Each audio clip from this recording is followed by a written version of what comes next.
William, hopefully your favorite videographer from Two Hats Publishing. I welcome you to another Two Hats special of community events. Let's look in and see what's really happening.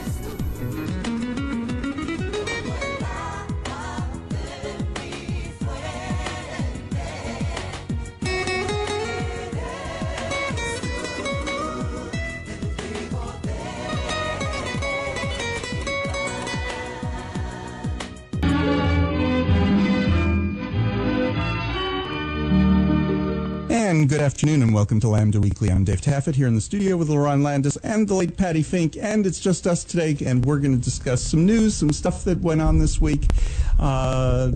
We might get to some year in review type stuff. If not this week, maybe next week we'll do some more of that. So we're going to talk about like beyond the utter chaos that we're now facing. I want to start with something that's the opposite of chaos. The opposite of the utter chaos. Yes, as Chuck Schumer said, this was the most chaotic week possibly in American history. Indeed. He said certainly, even compared to all of the other chaotic weeks that we've had. So a continued new low every week. Mm-hmm. And it continued today. I mean, now Mattis is going to leave. He was going to stay till February. No, he was asked to leave, is what I heard. That's what Trump told him really? to leave. Mm-hmm. Wow. And so did, what is his name? Brett McGurk, who is the top diplomat holding the entire coalition together. So he's leaving. In Syria. In Syria, but he's also worked with the allies who are holding the coalition together in Afghanistan, and he's worked under 3 administrations. He has plenty of experience here, and the only reason the Kurds are holding the ISIS fighters is because of a deal that McGurk worked out with Erdogan, the head of Turkey, because the Turks and the Kurds don't get along. Once they formed a deal, that's when the Kurds started getting very serious about fighting. Mm-hmm. And now we're abandoning them. Yeah, McGurk's with NATO, and that's exactly what Putin wants, is for NATO to crumble. Mm-hmm. So and he asked him, he said, "Okay, I'll pull him out." Yep, it's all about what Putin says. Yeah. Yep. And we can't leave out the government is shut down. And the government shut down. And the stock market plummeting. Yep. Worst week since 2008 when the Great Recession started. He's on target for the market. If the market continues this pace, it'll be the worst market crisis since the Great Depression. Yep. He's the best when it comes to finance. He knows how to do it. Yeah. Which has always been through bankruptcy. But we promised at the beginning of the show, I want to talk about the opposite of chaos. Okay, so I know you were there, Pattie. I got an email. When I heard Michelle Obama was coming, I requested from Live Nation, who was putting on the event, I requested press tickets. Mm-hmm. And, okay, we'll let you know. Last Friday, do we have the press tickets? By the way, my press outlet was the only one in Dallas that supported the Obamas from the beginning, but I don't want to pressure you or anything. But I would like my press tickets. Well, we don't know yet. Monday morning, I come in, first email I see, I have my tickets for that night. And I'm doing other stuff, answering emails. I get to another one from them at 2 minutes to 10. We need to know by 10 o'clock, but would you like to participate in an event this afternoon with Mrs. Obama? Well, hell yes. That was exactly what I wrote. And I hit send, and the little circle starts moving. Oh, no. And it's like, no, send. I'm desperate. If you've ever sent an email for me, send it now. It went. And a few minutes later, I got an email that said, do not give out any information about this because it's a surprise for the people who were participating. What it was, at 2 in the afternoon, at the Windspear, and this had been going on for all day, but we met at 2 o'clock at the Windspear for the Young Women's Leadership Conference. There was 150 girls from grades 9 through 12. A lot of young women, 150 young women. Young women. From probably half of them DISD, but the rest were from Garland Independent School District, some charter schools. and even a few from Hockaday. So it was a full range of women. And when we got there, they were in a breakout session, and it was led by Matrice Ellis Kirk, the wife of Ron Kirk, who used to be our mayor. And a very good friend of Michelle Obama. And they're great friends, right. In fact, when she was here before, we went to the Wood Spirit and to see her, and they sat on stage, 2 chairs, and it was Matrice and Michelle Obama just talking, kind of like it was at the American Airlines Center with Valerie Jarrett. Roseanne Barr's friend. So right. So anyway, she's leading a discussion, and the discussion is, what did you like about her book? What surprised you about Mrs. Obama's life? What was your reaction to a couple of stories in the book?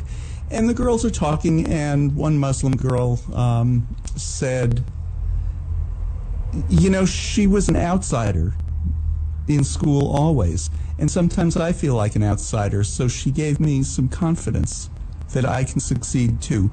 And one girl from West Dallas said, Mrs. Obama always talked about being from the south side of Chicago proudly. She said, I'm from West Dallas, and now I say it proudly. Wow. Mm-hmm. Yeah, that's great stuff. One of the teens was sitting on this couch next to Matrice, and I forgot exactly what she said, but Matrice said, well, why don't we ask her? Out she comes, and one of the girls told me afterwards, I heard this clicking behind the curtain because she was sitting with her back to the curtain, and she was saying, wouldn't it be crazy if she was here? And a few minutes later, she came out. But Mrs. Obama comes out, and one girl jumped up, gave her a hug. The others were like, ah! With hands on their heads, and they were just in shock. Then they got up the courage. Each one, Mrs. Obama gave each one a hug. And it was genuine. And then she sat down and puts her hand on the leg of the teen that was just talking. She said a couple of things to Matrice, and then she turned to her and said, "Okay, so just before I came out, you were saying." And the girl is like, not only does she have her hand on my leg, she was listening to what I'm saying. One of the other teens said to me later, she told me to have confidence. And I said, you sound like you do. She said, I've never had confidence like this before. She told me. It was so inspiring. A whole row of reporters were standing. It's a small room. It was in Hammond Hall at the Windspear. So it's a small room. There were 30 of the teens. And so we were really up close. And maybe 10, 15 reporters. Every single one of us was in tears. Oh, sure. Before the event, Robbie Owens from Channel 11, I was sitting next to her, and she said, you come in, you never know what you're going to be assigned. And she said, and I dressed like this. But, so inspiring. Now, for the evening event, I didn't see the entire thing because we were taking pictures. So she came out on stage, and then we kind of went in, and we were on one side of the stage, took pictures. And then we went out and went around into center court and took some pictures there, and then upstairs and from the side and took some pictures. So I probably missed about 20 minutes of it. Then I was sitting up in the press box, which to see where Mrs. Obama was sitting, I had to lean over. I hate heights. To lean over and crane my neck around, and I could see her. So I was looking down at the Jumbotron. That's where I was. Oh, where wow. were you sitting, Pattie? We had tickets that were not on the floor, but just above the floor, sort of to her left. Mm-hmm. And they were actually great seats. They weren't even as high as the screens on the right and left of the stage. So, they were perfect. Mm-hmm. They were really wonderful. Good view of her. Yeah. Oh, yeah. Very wonderful. So, the afternoon event just blew me away. Clearly. As much respect as I had for her before. And one thing, did you find it political particularly? No, I thought it was a really filling kind of time. When she came to the Windspear, I thought it was just a spiritual experience, and I thought it was at the American Airlines Center too. And just tell a quick story. We took the train in and out. That's how I went also. Because it was just crazy to park. For one, it's $25-$30 to park, and the traffic, it was rush hour, and it's the holidays, and it just made no sense to do anything other than the train. And so when we were heading back, so we got in and got out very quickly for, I mean, what, $3 round trip. 65. I pay half price. Oh, well, there you go. See? $1.50. So we headed back, and we had to change trains in downtown. So we decided to do that at Pearl Arts District. And we got off the train, and we had to wait, I don't know, 5-10 minutes for the next train. And there was a young black woman who was holding two of Michelle Obama's books. And Erin leaned over and asked her, she goes, "What'd you think about it tonight?" And this woman was just in tears. Mm-hmm. And she was young, maybe not even 20. Mm-hmm. And she said she had won tickets through a raffle at a law firm, and they called her and said she could go. And she talked about the logistics and who she was going to get to go with her and stuff. And then she just started talking about the event, and she said, "It's life-changing for me. It's life-changing for me." And I thought that's really amazing. The young women who were at this conference, that's what it was. Absolutely life-changing for each of them. She, especially the 30 that were in that room, because there were 150 total at this event, and we went to the next event with her too, which was where Mrs. Obama spoke to the 150 of them and also surprised them. She had the nicest thing to say to them that all of them took away. She said, "I don't know you personally, but I know who you are. You're me." Oh, yeah. And she meant it. Yeah. I mean, I can't tell you how stirring what she imparted on these young people, and they took it to heart. Yeah. I mean, they're going to take that with them for the rest of their lives. I can't tell you how impressed I was with her. And I do want to make clear, anybody who's listening doesn't like the Obamas or the Obamas, there was nothing political about this. Yeah. She did not mention the Trumps. She doesn't have anything nice to say about them, and she wasn't going to she didn't criticize at all, even sidelong, nastiness about them. Nothing. It wasn't about that. She did talk about political things, though, because I loved the story she told about Sasha and Malia, who they showed that little clip of them, and like everywhere they went, there's so much ice cream. So I'm sure they were like handed ice cream like constantly. But the story she told about them not understanding, and they were really small. They were like, 7 and 9 or something like that when they went into the White House. She talked about them traveling through all the primaries. And there's 25, 30 contests throughout the season that you have to go through. And she said, and of course you celebrate each and every one of them. And at one point early on, Sasha said, "Is Daddy president yet?" And she's like, no. And they've decided they needed to sit down and talk about what the primary process was, that we had to do this like 20 more times. So on the night it happened, and they were in Chicago, they were in a hotel, and of course now he's president-elect, and Grant Park is already 1 million people assembled, to talk, for him to come out and do a speech. But they were leaving their hotel with this entourage of Secret Service, because now he's president-elect, and they had cleared the streets, which is de rigueur. I mean, it's pro forma for president-elect, I guess. And and apparently Malia in the back seat of the limo looked around, and there's nobody on the streets, there's no people, there's nothing. She goes, "I'm so sorry, Dad, nobody's coming to your celebration tonight." So then they're like, "Oh, we better tell him that this one's it. This is where he's president." Right. Oh, too cute. Right. Too cute. They were very little. They were very little. It's so cute, and they're just gorgeous women now. Oh, aren't they? Just smart and grounded. Very grounded. Do you know where I feel sorry for kids like that?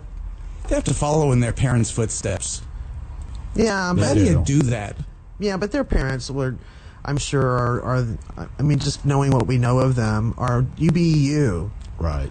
You know, whatever that is. There's got to be a lot of that, not just with them. I would think with Chelsea Clinton. Yeah, exactly. You know, the two Bush girls. Yeah, exactly. And they're doing well. Mm-hmm.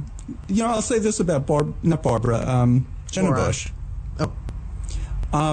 Do you know when I became impressed with her? When she decided she was going to join, it wasn't AmeriCorps, because she was working down in Central America. She wrote a book about living with AIDS in a third world country and gave the proceeds to this one young woman who had HIV, who helped her with the book and inspired her to do the book. That impressed me about her. It shows you get this public persona. She wouldn't have done that without a good grounded upbringing. Right. You know. Yeah. So, but that's what this evening was about with Mrs. Obama. It was very much about their lives. She was talking about living in the White House the night of the Obergefell decision. That was an amazing story about how they tried to get out to see the lights. And they couldn't get out. They couldn't get out there. You know, so she said, Barack, do you want to come with me? We'll go outside and see the lights that are bathing the White House, that famous picture of the White House and rainbow lights. Right. And he said, no, I need to read some briefing papers. Sasha, you want to go outside with me to see the lights? No, I need to talk to some of my friends. And then she said, Malia, you want to sneak out of the White House? And yeah. She said, I'm game. So they snuck down the stairs, and Secret Service, who's positioned throughout the house, talking into their wrists, family on the move, family on the move. And they're just trying to be incognito, walking down the stairs of the White House. They go up to the door of the front portico and try to open it, and It's locked. it's locked.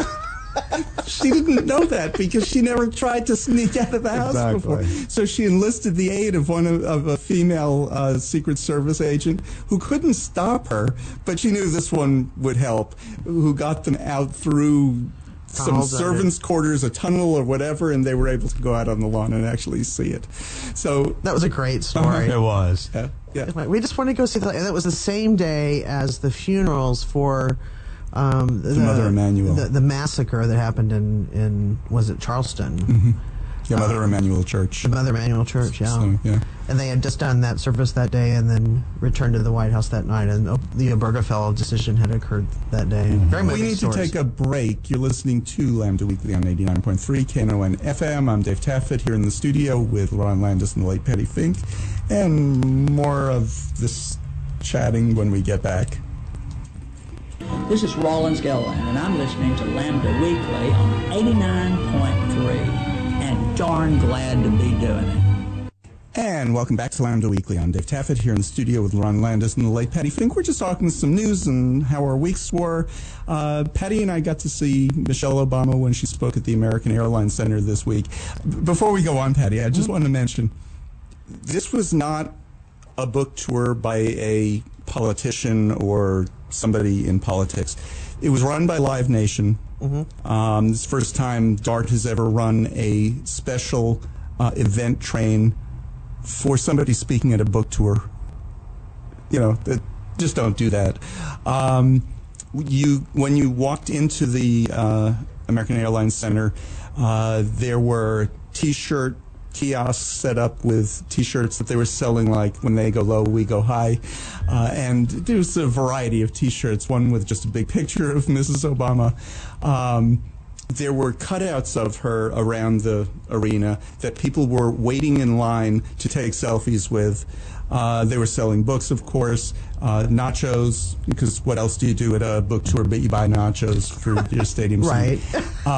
This was a concert. This was a rock concert, and the only difference was Mrs. Obama did not sing. And ticket prices, I do have to mention that. This set a record, or this tour is setting a record for dollar amount for people paying to see an author of a book. Yeah. You said it was by Live Nation. That's all Live Nation does is concerts. It's concerts. So I'm wondering if this is the first time that they took on just an author of a book. No, because when the Clintons were here, I think they did Live Nation too. The Clintons were here. about a year ago, and they spoke at the new Toyota Music Center in Irving. It was the first time they had ever done that. Just have a conversation on stage with a moderator. But I think that was Live Nation who booked that as well. Ticket prices were not like these were. Unbelievable. This was a rock concert. Yeah. And it was the spirit in the crowd. I thought was the energy was just amazing. Aaron and I was sitting next to a group of women, older black women, and the woman sitting next to me, I think I was fidgeting in my seat a little bit and blowing my nose and stuff, and I said sorry for all the movement and stuff. She goes, "Oh, you were great, you were fine." And I said, well, thank you, because I didn't want to annoy you in the middle of this, because this is really important. This is good stuff. And she goes, you didn't distract me. And I told her, I said, I miss them so much. I miss them every day. And she's like, me too. And the group of women she was with, we all talked about that for a moment, how amazing it was to have them for 8 years. And I thought it was really interesting. I hadn't thought about it. They threw up a graphic on the screen when she was talking about this, that of all 44 presidents up until then, only 11 presidents had served 2 terms. And they were one of 11 United States presidential families who had been in the White House for 8 years. And going back to the Carter administration, how many administrations had nobody indicted from the administration? 1. The Obama administration. Right. None. You know, I'm not 8 years, not just 4, in 8 or years. much less 2. I'm really not trying to be political about this, but that's pretty incredible, because it showed his power in appointing the right people. You can't stop other people from doing things, but you sure can appoint the right people. Right. One of them, what's his name, who was sentenced this week, or wasn't sentenced this week. They put it off. Flynn. Thank you. Obama had warned Trump not to hire him. Obama had fired him, and told Trump not to hire him. And that's the reason Trump hired him. Oh, yeah. So, If Obama did it, I'm doing it. Just And do if he the didn't do opposite. it, I'm doing it. Right. What a mess. Yeah. What else is going on? Nevada. Amazing thing in Nevada, we have, for the first time in the United States, and they're the first state to do this, they have a female majority legislature. And can you imagine what this country would be if we had in every state house we had a female majority, as is true in our population. Right. Women make up 51% of the population. And in the U.S. Congress, can you imagine what we could get done? Right. Do they have a majority in both houses, or is it a lot No, just more in the House. But that's enough to make it a majority for both houses? A majority in the state house? Yes. That's interesting. So I'm excited. Far be it the day Texas comes to have more women than men in the legislature, but The Dallas delegation to the legislature is majority women. I'm excited about that. And just by this, no, it won't be this coming week. So in 2 weeks, David and I are going to go down and go to the swearings in at the state legislature in Austin. Yeah. It'll be really fun. It is a lot of fun. Have you ever been? No, this is my first time. It really is a lot of fun, because it's a big celebratory, only day that is non-political, really, other than electing the Speaker of the House. But even that's non-political in a certain way, or non-partisan, because both parties vote for the Speaker of the House in Texas.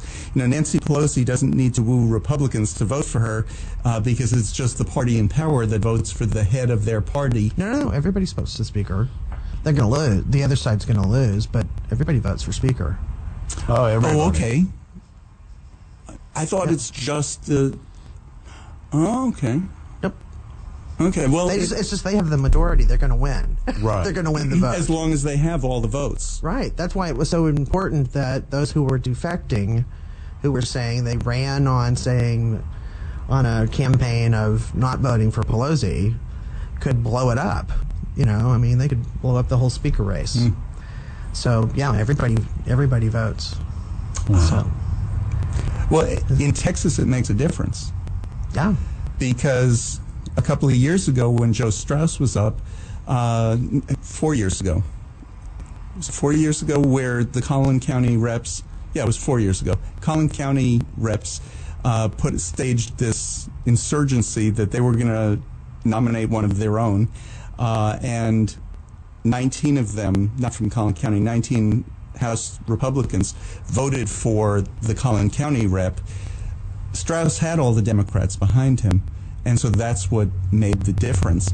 Had there been more that had defected, and it was just a Republican Party vote, Strauss could have lost. Sure. And that made the difference between bathroom bill and no bathroom bill. And who knows what else? So in the House here, the Democrats vote, but it really does make a difference. In Congress, it doesn't. It could make a difference. It never has, though, or not in recent history.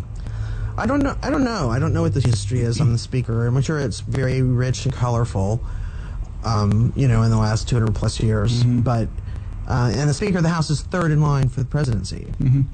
So it's a very important thing. It's not just one party. I mean, the whole chamber mm-hmm. votes. But for Pelosi, it was a matter of those votes making a difference. It would have brought it down to she needed every Republican. Have you ever met her?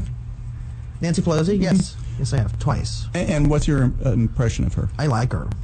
I like her a lot. I think she's a smart woman. I've always liked her. I liked her. Meeting her in person, because Eddie Bernice Johnson dragged me along to an event earlier this year. Meeting her in person and listening to her moderate this panel discussion that they were having, I went, oh, I get it now. She's smart, she's funny, she's personable, she really seems to care. I don't think you can, that's not an act that you just turn on.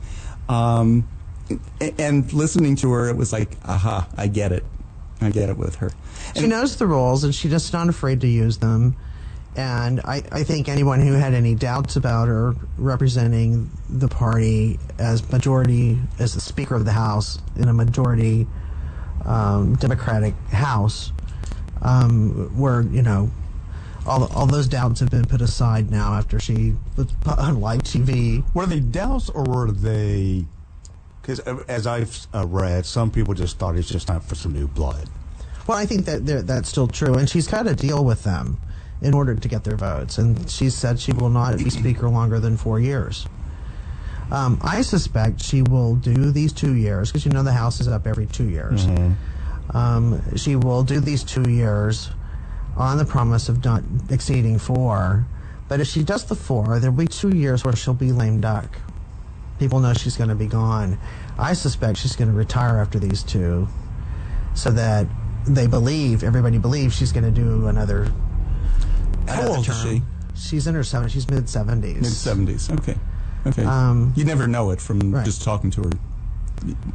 Just like Eddie Bernice Johnson, you'd never know that woman is 82. They don't age. No. Mm-hmm. But if she were to say, this is the only 2 years I'm going to do this, the way she could wield her power in the next 2 years would be limited, because everybody would know she was going to be gone. So I think she's just saying 4 and she'll leave in 2, because she doesn't want to face a lame duck speakership. Mm-hmm. Right. Yeah. That's just my guess. You had a couple of LGBT stories. We got a couple of sports stories. I haven't done those in a very long time. Pat Manuel, he became the first trans male boxing fighter to win a match, first pro match. And it was interesting about him winning. He didn't win by knockout. He won by a unanimous decision. So that's even better. Of course, I heard the interview with him. He wanted a knockout, but if you get a unanimous decision, they were pretty impressed with your performance. So congratulations to him. And then the other one... And that is the first time that's First happened. time's ever happened. I'm not saying that he's the first trans male boxer. He's not. But he's the first one to win a professional fight. In a professional fight. So good for him. Then Tennis great, openly lesbian Martina Navratilova got in a little bit of trouble this weekend, and Pattie saw it as it was happening, interestingly enough. She tweeted, I'm not going to call it an anti-trans tweet, but she tweeted something a lot people disagree with. I'll just read the tweet to you. She says, and this was just a blanket comment about sports in general, not just tennis. She said, you just can't proclaim yourself a female and be able to compete against women. There must be some standards, and having a penis and competing as a woman would not fit that standard. So, of course, she got some, she got some blowback from those obviously in the trans community and some who are not in the trans community who disagree with that. But that is that subject seems to be an ongoing debate with everybody about trans individuals competing in sports. And well, there is that trans teen here in Texas, I think from Euless. That's correct. It was high school student, a male trans student was not allowed to wrestle. He was a wrestler. He was not allowed to wrestle with the boys. They made him wrestle with the girls, and he won. 2 years. 2 years in a row. But, Dave and I were talking about this before the show. I actually agree with what Martina said to some degree. Now, the penis comment I don't agree with. I could care less what's between your legs. But there are some certain sports that transitioning, I still think, is unfair. Particularly, like Dave and I were talking, like bodybuilding. If you took Lou Ferrigno, or a lot of people, most people are probably familiar with Arnold Schwarzenegger, probably the biggest two well-known names in the bodybuilding world ever. If they had transitioned to women and competed, I would argue there's probably not a cisgender female on the planet that would have been able to compete against them.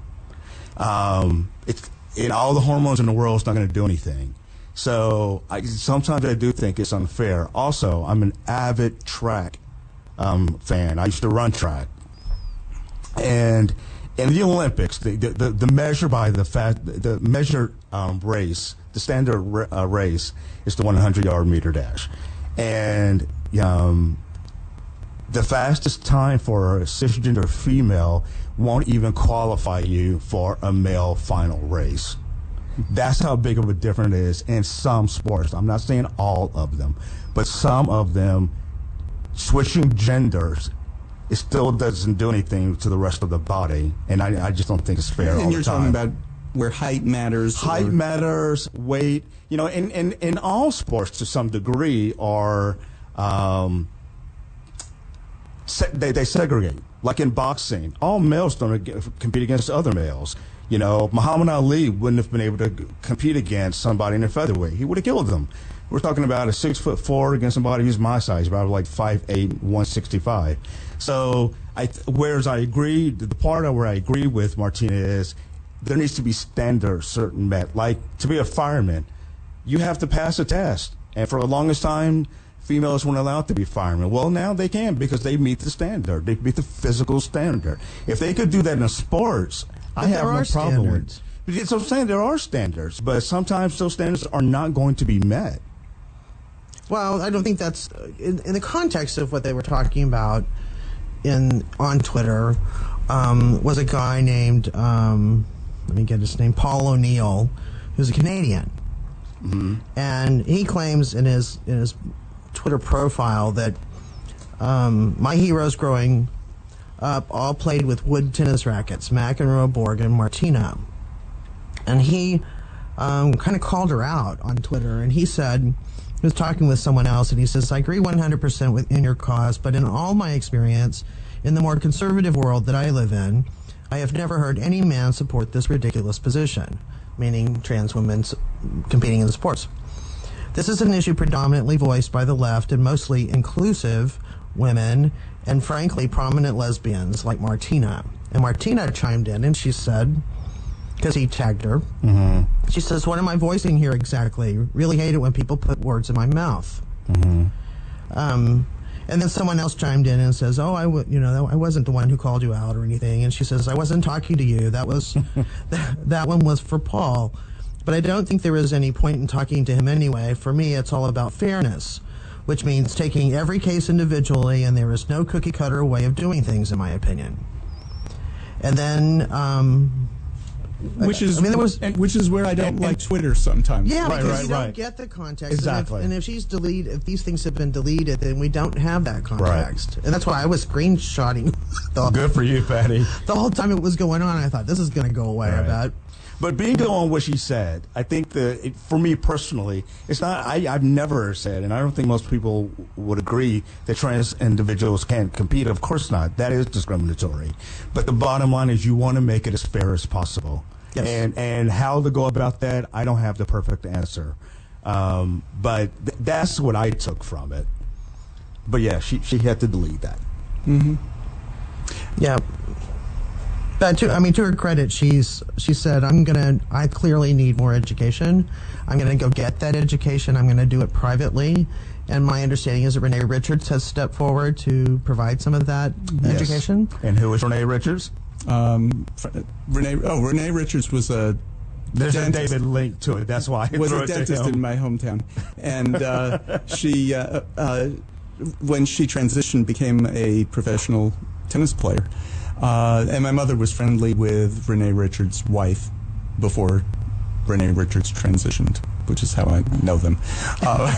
But let's take our break. I have one more LGBT story after the break. You're listening to Lambda Weekly on 89.3 Knon FM. We'll be back with more right after this. Hi, this is Valletta Lil, and I listen to Lambda Weekly.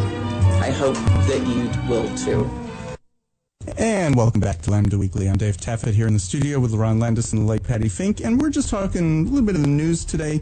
I had one other LGBT story, and I don't know if we have much discussion about this or anything, but Wayne Besson, who has been on our show, he created a group called Truth Wins Out, and he fights mostly reparative therapy. He contacted Apple and got them to remove an app that Living Hope Ministries had up. Living Hope Ministries is a church over in Arlington, and they did reparative therapy. And after this complaint, Apple did remove it from their iStore. I just thought that was kind of interesting. The church, of course, is fighting being removed because they don't do anything wrong. They just help people. We love gay people. We really love gay people, but some people don't want to be gay, and we're here to help you. We're here to help you. And I thought you brought up a good point before the show. We never really talk about we never really talk about those who voluntarily and don't want to be gay. And I say we don't want them in the club. But I think that's one of the things that kind of broke my heart about that. That documentary that was on HBO called the L Word, Mississippi. Mm-hmm.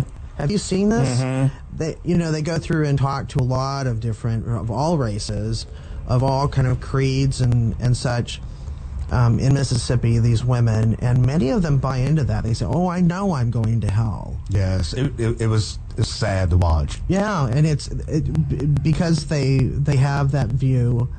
They've accepted all of the same stuff that these churches and these reparative therapy specialists and programs want them to believe. They believe it, and so they want to change.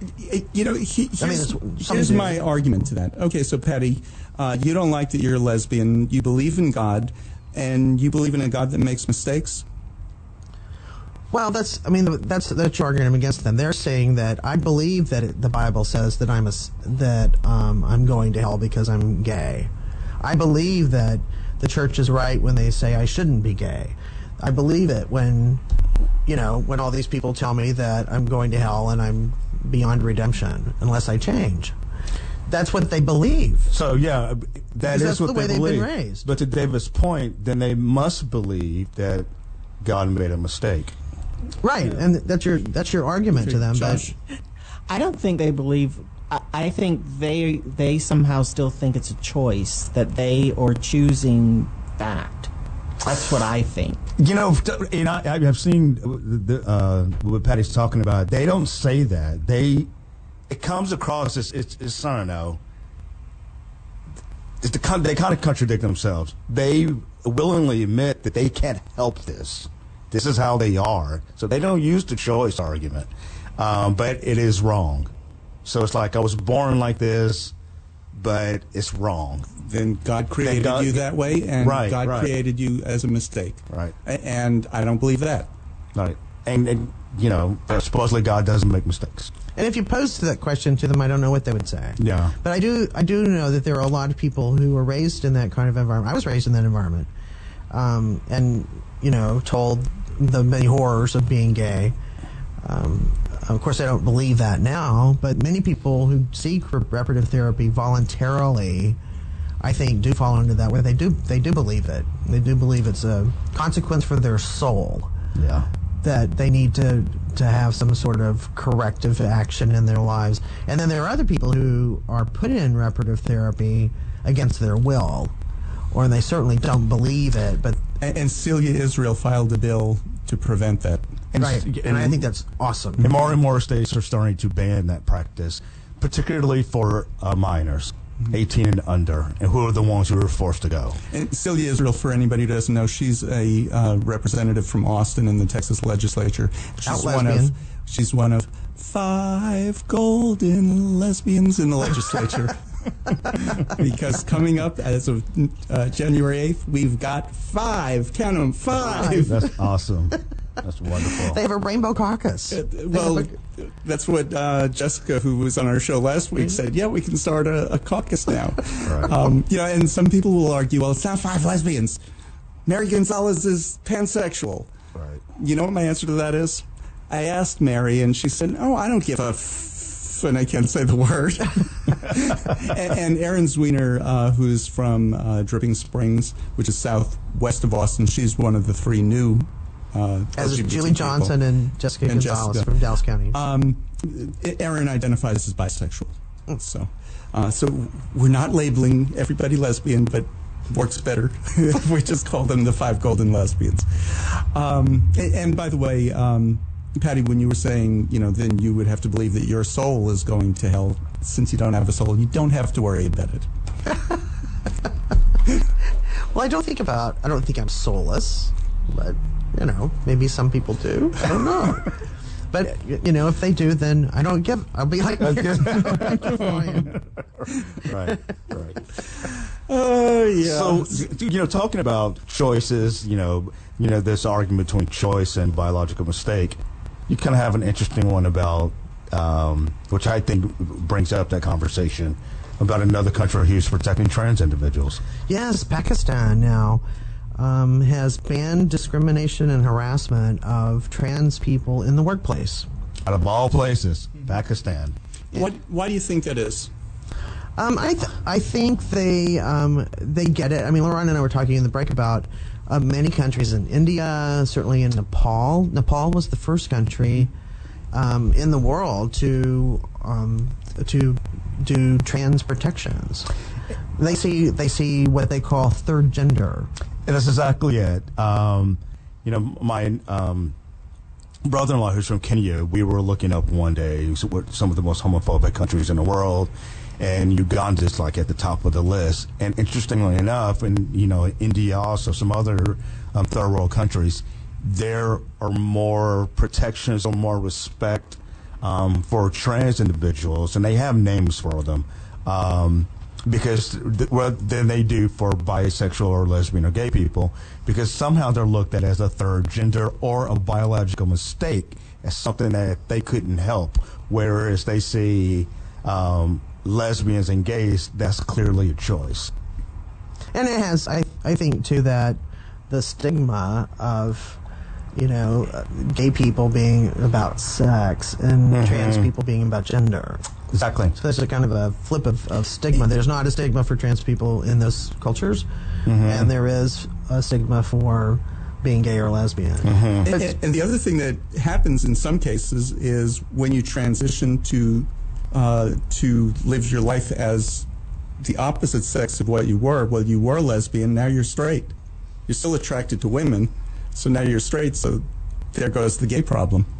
Well, and it's interesting to me, too, the indigenous peoples of this continent, the first Americans, many of those cultures, recognize trans people as two-spirited and such, and so there's an actual reverence for people who identify as neither male nor female, and I think it's very interesting that many of those cultures have been at the forefront of rights, and so you think, oh my gosh, we never believe that from a place like Pakistan. Right.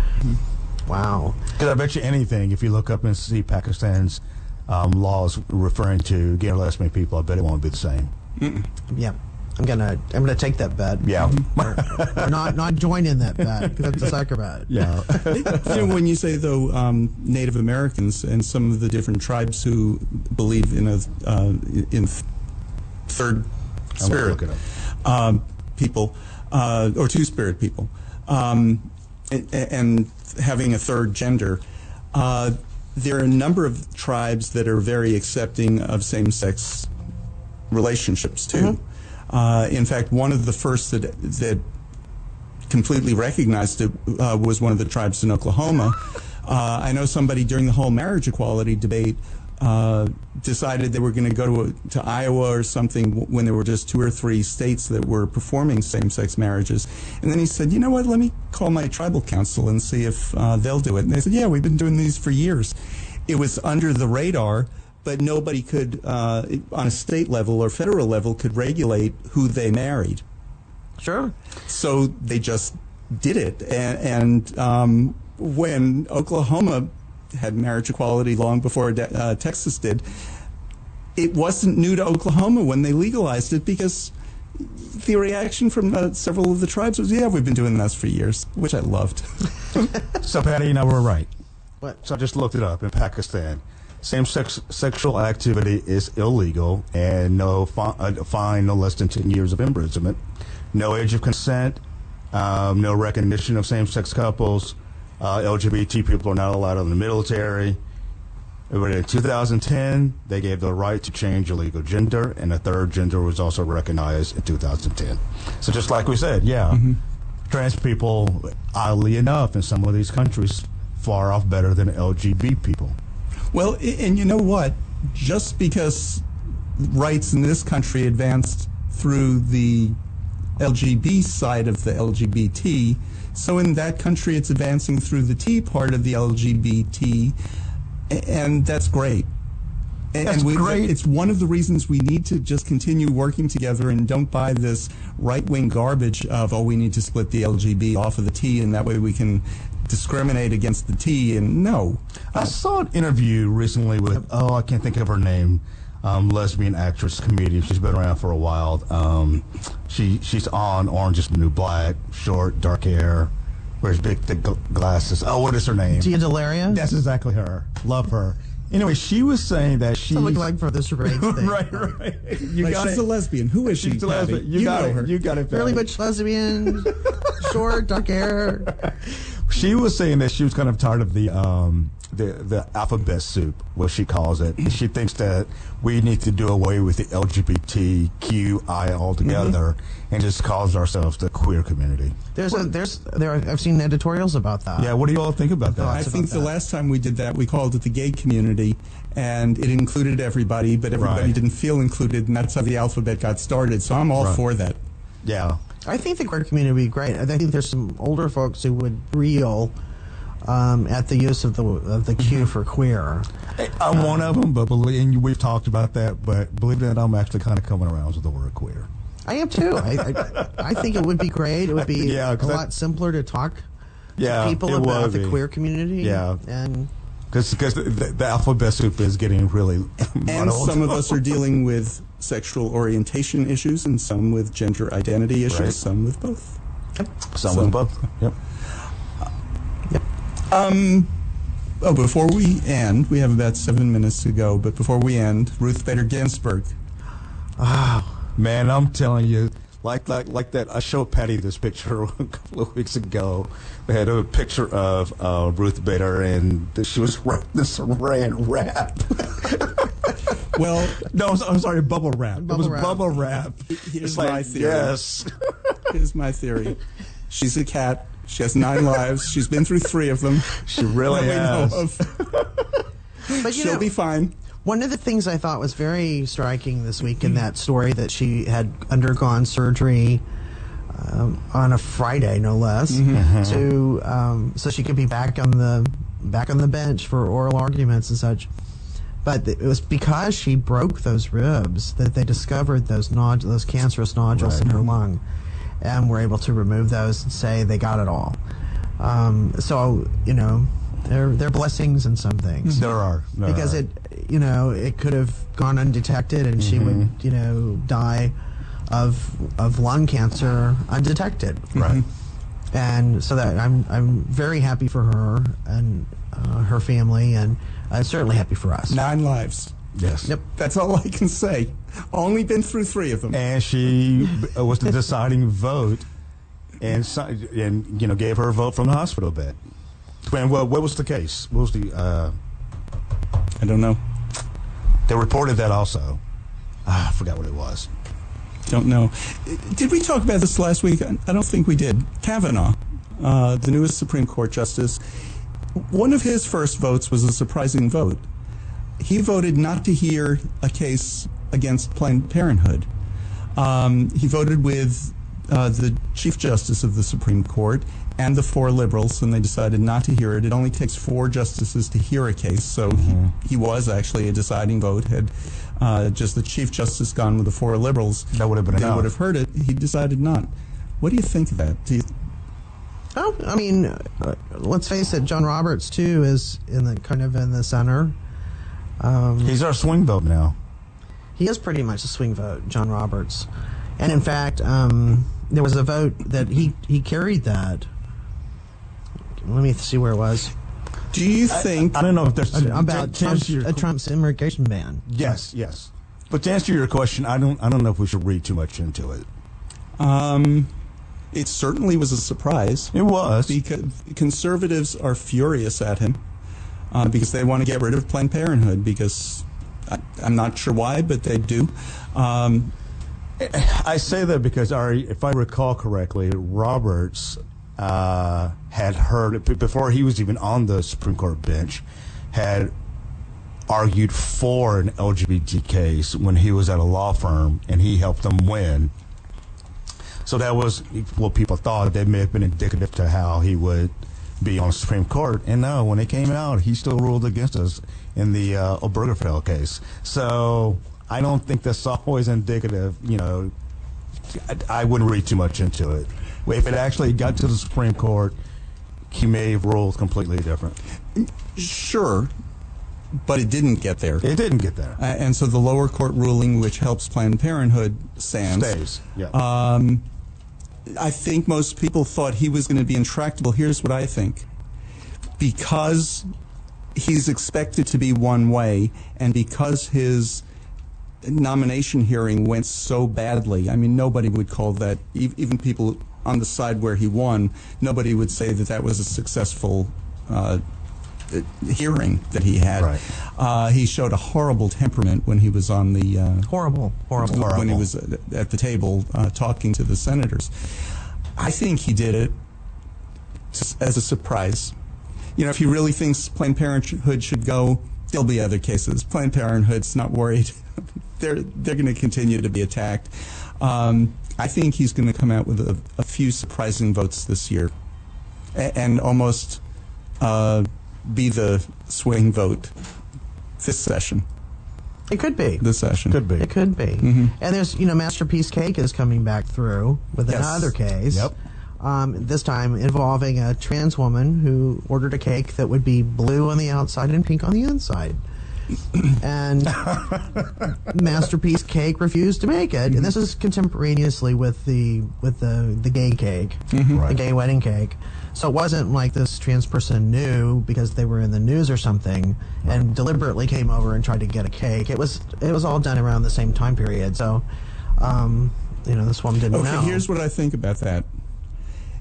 When that happened, he came out with a statement that there are only two sexes and people are born a certain way and God, blah, blah, blah.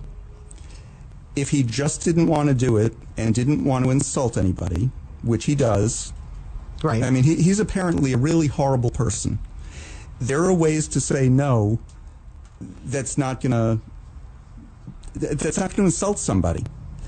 And if you have a truly deep religious belief, you don't insult somebody. He also said in another statement that he had never made a cake like this before and didn't know how to go about doing it. Blue on the outside, pink on the inside? You know That's what? kind of easy. He's a pretty bad baker. Yeah. He can't do that. You know what? Kids Baking Championship could do 9 of them in an hour. And that wouldn't have been insulting, though. I'm just saying there are ways to not be insulting. We need to go. We're out of time. I want to leave everybody with these wise words. Schlemiel, Schlemazel, Hassem Pfeffer, Incorporated. This is William, hopefully your favorite videographer from Two Hats Publishing. I hope you enjoyed this video. If you like it, please leave comments below or like, follow, or subscribe to us and get notices of all our videos. We love it, even when you call.